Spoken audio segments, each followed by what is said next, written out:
She flung open the front door as if poised for confrontation. I sat on the couch sipping sweet tea, patiently waiting. Her gaze scanned the room, a familiar pattern when she was agitated, landing eventually on the wall above the fireplace. The latest photo nestled between our wedding portrait and Audrey's graduation picture. Her lips parted but remained silent for several seconds. Then, in a soft voice, "From where did you acquire this?" I need to go back to Tuesday, the day I unintentionally captured my marriage crumbling apart. I'm a real estate appraiser, a role I've filled for 22 years, most of it in the suburbs south of Charlotte. My work is straightforward: arrive, measure, photograph everything, and write a report detailing the property's value for the bank. On that Tuesday morning, I had a routine assignment, a guest cottage located within Pinehurst Oaks Country Club, where Tessa managed events. The command originated from the ownership circle for some insurance reassessment, and unexpectedly I found myself on the property. The cottage was situated at the rear of the grounds, hidden behind a maintenance road with windows overlooking the restaurant service area. I walked through each room carrying out my usual routine, capturing the layout, fixtures, views from every window. One image focused on the service area, showing staff vehicles and a dumpster enclosure. Nothing particularly noteworthy. I completed the tour in approximately 40 minutes, secured the premises, and drove back home to compile the report. That night, as I was at my desk editing photos, I zoomed in on that service area shot. And there, parked 3 spaces from the kitchen entrance, was a white Toyota Camry with a license plate number I'd recognized for the last 19 years. Tessa had informed me that morning she'd be off-site all day, meeting a florist supplier in Mooresville, which is about 40 minutes north. No reason to be at the club at all. At 11:14 a.m., her Camry was found in the restaurant's service lot, the timestamp confirmed by my camera metadata. Parked close by, almost touching mirrors, was a black and chrome motorcycle. One image doesn't establish proof on its own. It could have been a scheduled change she neglected to mention, or a quick pit stop before leaving town. After pondering for about 10 minutes, I performed an action I hadn't considered in years. I delved into the archive folder from last month's job at the club, specifically the gazebo reappraisal near the golf course. A different angle, a different day, but one long shot captured the same service lot in the background. After transferring the image to my editing software and zooming in, pixels began to fragment. There was a white Camry, the same license plate, the same motorcycle beside it, and the same location. The date was a Tuesday in March. I then revisited my messages from that week, where Tessa had informed me she was visiting a venue in Gastonia. 45 minutes away from the club, yet 2 distinct photos show the same woman, each date separated by a month. 2 fabricated tales about her whereabouts, and every time the same motorcycle was parked next to her vehicle. The club's website provided additional clues within 30 seconds. Under the restaurant section, a staff listing displayed a photo of the head chef standing beside his cherished motorcycle. A man named Patrick Callahan, 51, divorced, with 6 years of running that kitchen. I recall briefly encountering him at a club holiday gathering where Tessa introduced us. She described him as the chef everyone vies for during private dinners. At the time, I perceived him as someone who relished his reputation excessively. Now I had a spouse who deceived about her location on 2 different occasions, a car that positioned her at a building she had no professional reason to visit, and a man whose motorcycle was present each time. I am an appraiser. My career relies on discerning a property's secrets when its owner remains silent. Analyzing Tessa's listing, I found 2 comparable properties that didn't align, and this discrepancy was significant. By 10 p.m., I had made my choice, not an impulsive one, but a calculated one. Not the kind involving shouts or phone-throwing tantrums at midnight. Rather, the type where I created a new folder on my computer, labeled it with the date, and started making a list. On Wednesday morning, I had 6 tasks to complete before Tessa stirred, and each one was already underway without her knowledge that anything had changed. Waking up at 5:30 a.m., a full hour before Tessa's alarm, I retrieved the safe from our closet behind the winter coats and collected essential documents: the house deed, both life insurance policies, our savings certificates, and the title to my truck. At 6:15, I placed everything in my appraisal work bag, specifically my leather one, and exited the driveway with a travel mug of coffee and a mental list. My first destination was the bank, where I established an individual account and transferred half of our joint savings, ensuring it was neither more nor less. This was after researching what North Carolina considers marital property to avoid providing Tessa's future lawyer any helpful information. The second stop was a safe deposit box at a distant branch, where I securely stored the originals of all documents retrieved from the closet. By 11 a.m., my third stop was Wyatt Greer's family law office, recommended by a colleague 2 years prior and highly regarded. Greer examined the provided photographs, checked their timestamp metadata, listened to my account of deceit, and nodded as if hearing this story repeatedly. As expected, he confirmed my suspicions. In North Carolina, a combination of chance and deceit carries significant weight. He inquired about my desires. I disclosed my wish for the property, a just evaluation, and a swift conclusion. He expressed agreement, and we sealed the deal with a handshake. By noon, I was back at my desk, finalizing a distinct appraisal report, as if the morning had merely involved some tasks during work transitions. That night, I found myself dining opposite Tessa, absorbing her tales of a bride who'd altered her centerpiece arrangements for the third time. She chuckled, expressed exasperation, requested the salt. I complied with her request, marking another ordinary Wednesday, albeit each ordinary evening prolonged my preparation time. Following her retirement, I remained awake in my office and printed duplicates of the crisp photograph taken Tuesday, the one where her license plate and Patrick's motorcycle were both legible without magnification. I tightly cropped the image, featuring 2 vehicles, the service entrance, and a timestamp strip at its base. One copy I placed inside a basic black frame I purchased during lunchtime from a hardware store. I stored it in the back of my office closet behind a pile of aged appraisal binders. The other copy went into an unmarked white envelope with no return address or note, just the photo. Finding Patrick's home address required only 4 minutes. Property records are public in Mecklenburg County and are my daily professional task. Patrick Callahan resides at Unit 12 within a condo complex on Providence Road.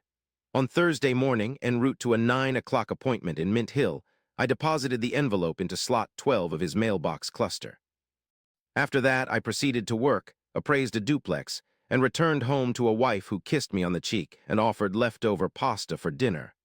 On Friday morning, I completed the last step.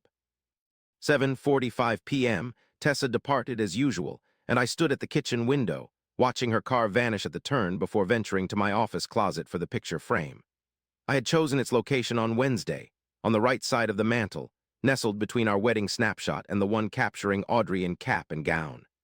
The nail was already inserted in the wall from a picture Tessa had taken down the previous summer and neglected to replace. I hung the frame, surveyed it from a stranger's perspective in our living room, and saw a white car, a motorcycle, a parking lot, a time stamp, insignificant details to others but potentially a trigger for Tessa. On the coffee table, I placed Wyatt Greer's office folder containing divorce petition papers, property disclosure forms, and preliminary asset summary, organized, labeled, and ready for signature. Then I grabbed my work bag, secured the front door, and headed for an inspection in Matthews.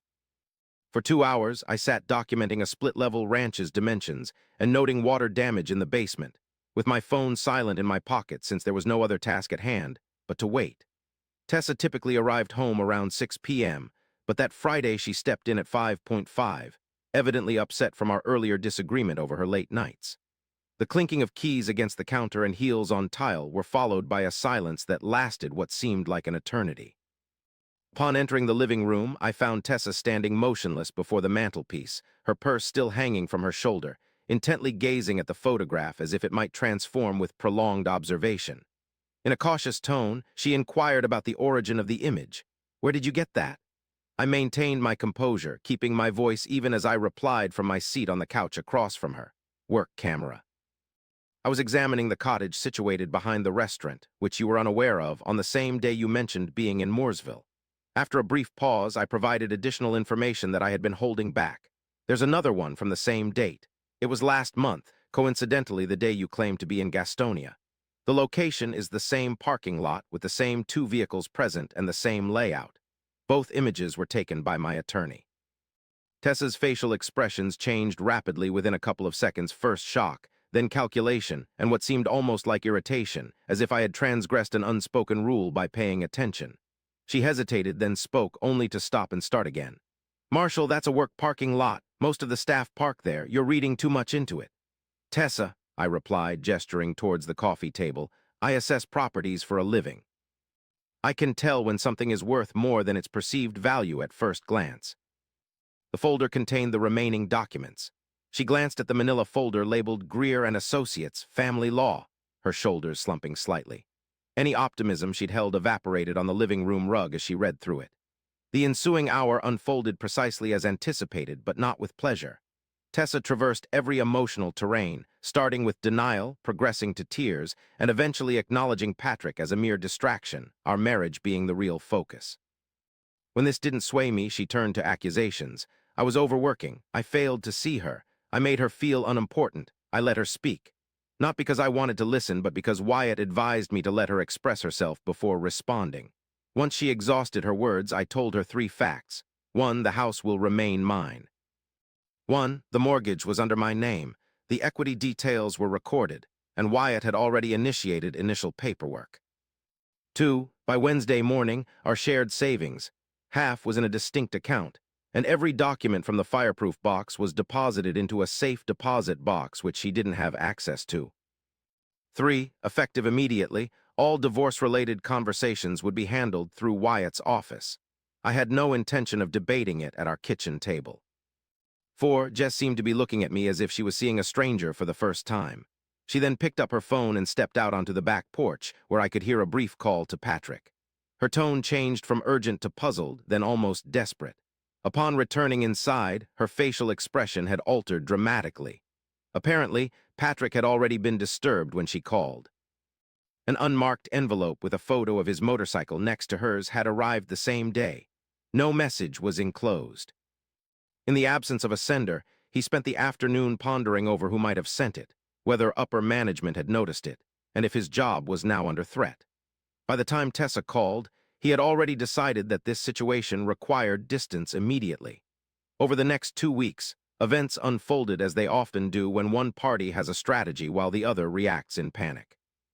Tessa began appearing at the club restaurant during Patrick's shifts, attempting to communicate with him through the service entrance and leaving messages for him via the hostess. The manager became aware of this and summoned Patrick for a discussion. On the following Monday, Patrick submitted his resignation without protest or negotiation, merely gathering his knives and departing Charlotte within a month. Whatever Tessa's intentions were, they could not withstand the first significant test. Audrey drove down from Raleigh the next weekend. I seated her at the kitchen table and briefed her on the abridged version of events. Learned from my job that my mother was dating someone at the club, leading to a divorce filing without any theatrics or commentary. That same day, Audrey phoned her mother seeking the other perspective, receiving denial, deflection, and the accusation that I was misinterpreting casual lunches. For 3 weeks, Audrey didn't call again until she returned home for spring break and stayed in my old room at my house. Tessa relocated to Huntersville with her sister approximately 10 days later. She attempted contacting me twice through mutual acquaintances. First, Dave Kepler, with whom I play golf, and second, her cousin's husband who barely knew me well enough to make the call. Both times, my response remained consistent. Any communication she wished to convey should be funneled through Wyatt Greer's office, a statement I held firmly. During a Sunday dinner in Raleigh, Audrey revealed the truth about Tessa to her parents, not from Tessa herself, who maintained an account of a naturally ending marriage. From what I gathered, Tessa's grandmother set down her fork and didn't touch it again for the remainder of the meal. It seemed that Patrick took up employment at a restaurant in Asheville, severing all ties with Tessa. No phone calls, texts, or forwarded mail. According to Audrey, he considered their relationship a convenience, someone who was already within reach, already friendly, and seeking attention. But once it demanded something substantial from him, he left before the oil cooled on his last shift. The divorce proceedings were finalized through April, with Wyatt taking care of the specifics. I completed necessary formalities and went about my appraisal duties like any other spring. The house remained under my possession. The separation was seamless. On a Saturday morning in early May, I retrieved the photograph from the mantelpiece, pausing to gaze at it briefly. It was merely a service yard, 2 cars, and a timestamp that marked 19 years gone by. I removed it from its frame, placed it in an unadorned envelope, and penned Tessa's name on the exterior. Her house keys had been returned to her sister earlier in the week, left in a compact padded mailer with no accompanying message. Only the keychain Audrey crafted at summer camp when she was 11 remained. I set the envelope beside those keys on the kitchen counter, and that concluded my task of setting aside Tessa's gifts. Then I dialed Audrey, informing her that I would travel to Raleigh the following Saturday, and that we were going to find her a replacement for that old Jetta that burned oil every time she merged onto the highway. She chuckled, a genuine laugh I hadn't heard from her in weeks, and stated that she had already been scouting a used Subaru Crosstrek at a dealership near campus. I asked her to email me the listing so I could check the vehicle history prior to our visit.